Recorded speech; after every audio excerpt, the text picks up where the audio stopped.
जबकि पाकिस्तान में ये लोगों को बेवकूफ बना रहे हैं एक नूरा कुश्ती के जरिए से। आप गौर करें, नून लीग, पीपल्स पार्टी, एएनपी, ये सारे एक दूसरे को ताने दे रहे हैं कि तू भी हार गया, तू भी हार गया, तेरी तो औकात ही कोई नहीं है, तो ये तो जनाब पकड़ के सेनेटर बनाया, तो मांगे तांगे की सीटें हैं, और नवाज शरीफ लाहौर से हार गया, फलाना ये कर दिया। ये सारे एक दूसरे को ताने दे रहे हैं कि जाली फॉर्म 47 तुम्हारे पास है, तुम भी फ्रॉड हो, तुम भी फ्रॉड हो, तुम भी धोखाबाज हो।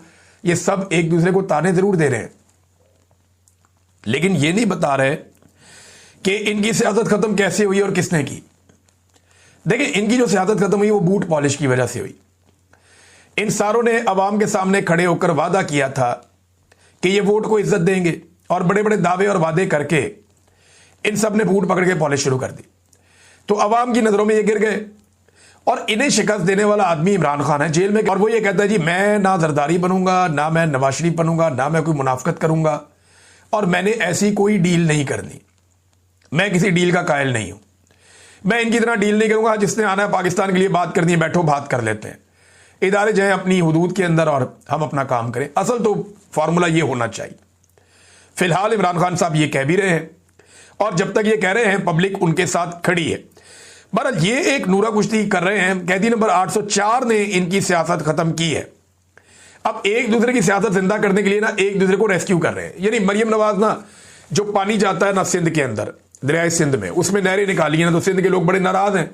मरियम नवाज वो अपने खाते में लेना चाह रही हैं इल्जाम कि जरदारी खानदान बच जाए। हालांकि मरियम नवाज इस सारे खेल में ना 3 में ना 13 में, मिलिट्री एस्टेब्लिशमेंट ने फैसला किया था कि हमने दरियाए सिंध में से नहरें निकाल के चोलिस्तान के अंदर रेगिस्तान में लेकर जानी है, और वहां पे हमने वहां पे आबपाशी करनी है और फसलें लगानी है, और वहां पे अरब ममालिक के लिए कुछ चारा भी लगता है जानवरों का। वो बड़ा कमाल एक प्रोजेक्ट बना रहे हैं वहां पे। अब मरियम नवाज उसका इल्जाम अपने पे लेना चाह रही हैं ताकि जरदारी खानदान रेस्क्यू हो जाए। लेकिन हकीकत यह है कि देखिए, ये क्रेडिट जरदारी साहब को ही जाता है। उन्होंने ये हिम्मत की थी सबसे पहले, उन्होंने इसका, बल्कि उन्होंने अनाउंसमेंट भी की थी, जरदारी साहब ने इसके लिए बयान भी जारी किया था। प्रेसिडेंट ऑफ पाकिस्तान के अपने अकाउंट से बयान जारी हुआ था।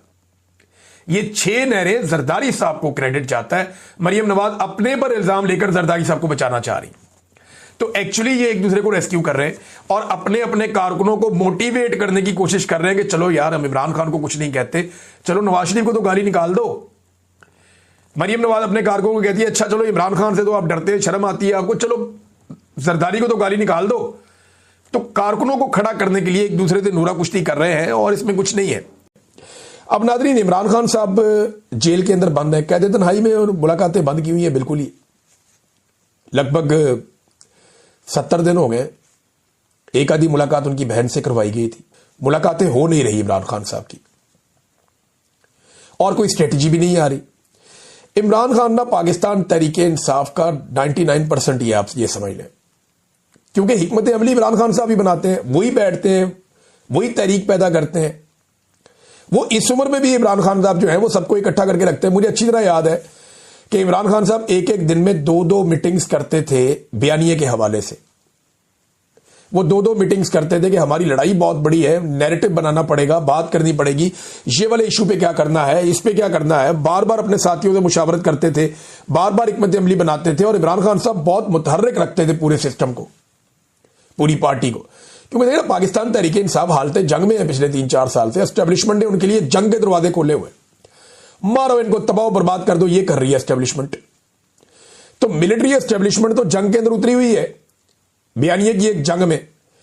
तो इमरान खान साहब जब तक बाहर थे वो रोजाना की बुनियाद के ऊपर बयानियां बनाते थे, या जब तक उन्हें जेल के अंदर से मौका मिलता रहा वो जेल के अंदर से गाइड करते रहे। लेकिन जब से इमरान खान को कैद तन्हाई में डाला गया, अब मुझे एक बयानिया बताइए पाकिस्तान तहरीके इंसाफ ने बनाया, सवाए एक जुमला है सोहेल आफरीदी का कि हर चौक डी चौक, इसके अलावा आप बताएं कौन सा बयानिया।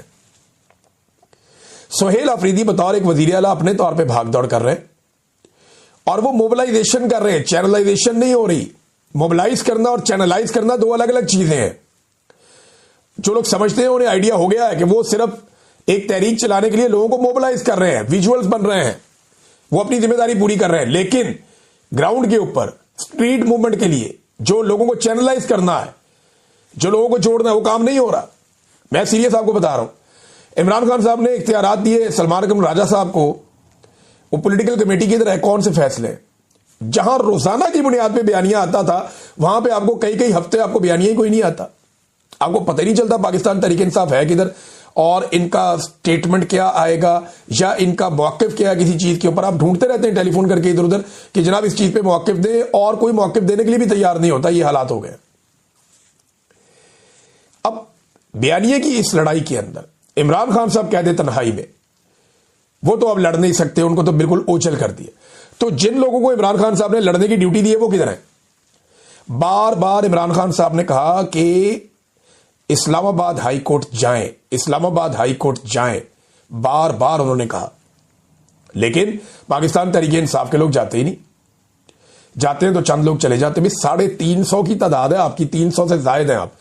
MNAs, MPAs, सेनेटर्स 350 है। ये सिर्फ वो है जो अरकान असेंबली है। ये 300 से ज्यादा लोग चले जाएं अगर रेड जोन में हाई कोर्ट की बिल्डिंग के अंदर, और जजों से अपने वकला के साथ खड़े होकर इंसाफ मांगे, और वकला तंजीमें जो इमरान खान के साथ हैं वो भी वहां पे उनके साथ जुड़ जाएं, तो शाम के वक्त घसीट की पुलिस बाहर निकालेगी ना, तो रेड जोन है भाई, सारी एम्बेसी है वहां पे। पूरी दुनिया के अंदर रोला जाएगा, पूरी दुनिया के अंदर शोर मचेगा। इस्लामाबाद हाई कोर्ट में सैकड़ों मीडिया वाले पहुंच जाएंगे, बैन अवी मीडिया पहुंच जाएगा, देखो ये क्या हो रहा है पाकिस्तान में। अगले दिन सुबह फिर नहा धो के फिर आ जाए आप वहां पे। क्या होगा? गिरफ्तार कर देंगे ज्यादा। बेशुमार लोग गिरफ्तार हुए। वो लोग भी गिरफ्तार हुए जिन्होंने वोट नहीं लिए, जो असेंबलियों में नहीं पहुंचे, जिन्हें मुराद नहीं मिली, वो भी गिरफ्तार हुए, और उन्हें मिलनी भी नहीं है। जिन लोगों को इस लड़ाई में कुछ नहीं मिलना वो गिरफ्तारियां दे रहे हैं, कुर्बानियां दे रहे हैं, और जो इस लड़ाई के बेनिफिशियरी है, लीडर बने फिरते हैं, वो कुर्बानी देने से भाग रहे हैं।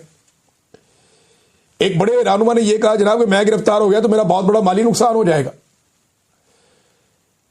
कई वकील इसलिए जजेस को जाकर चैलेंज नहीं करते, अदालतों के अंदर सख्त रवैया नहीं अपनाते, उन्हें पता है उनके अपने प्राइवेट केसेस है करोड़ों रुपए के। वो कहते जी हमारा नुकसान हो जाएगा अगर हमने अदलिया से बिगाड़ दी तो इमरान खान साहब के लिए किसी किस्म की कोई हिकमत अमली नहीं है। ये बिल्कुल क्लियर है। आसिम मुनीर साहब इमरान खान साहब को नहीं छोड़ेंगे।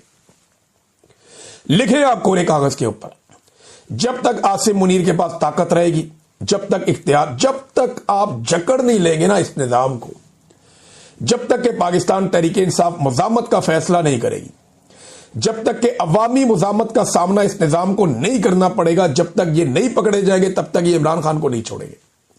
सवाल ही पैदा नहीं होता। और उनके लिए इससे ज्यादा कंफर्टेबल पोजीशन क्या होगी कि पाकिस्तान तहरीक इंसाफ 2-2 हफ्ते बयानियां ही नहीं देती।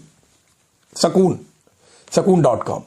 तो ये जनाब ऐसा लगता है कि सारे सकून से बैठ गए हैं। मैं कोई फतवा जारी नहीं कर रहा, मैं इसके हक में भी नहीं हूं कि इसको ये कहूं, इसको ये कहूं, इसको ये कहूं, तूने ये क्यों नहीं किया। मुझे बुरा लगता है लोग एक दूसरे की तस्वीरें बिगाड़ते हैं, उनके बारे में मीम्स बनाते हैं, तुम कंप्रोमाइज्ड हो, तुम फौज के साथ मिल गए, लोग ये करते हैं।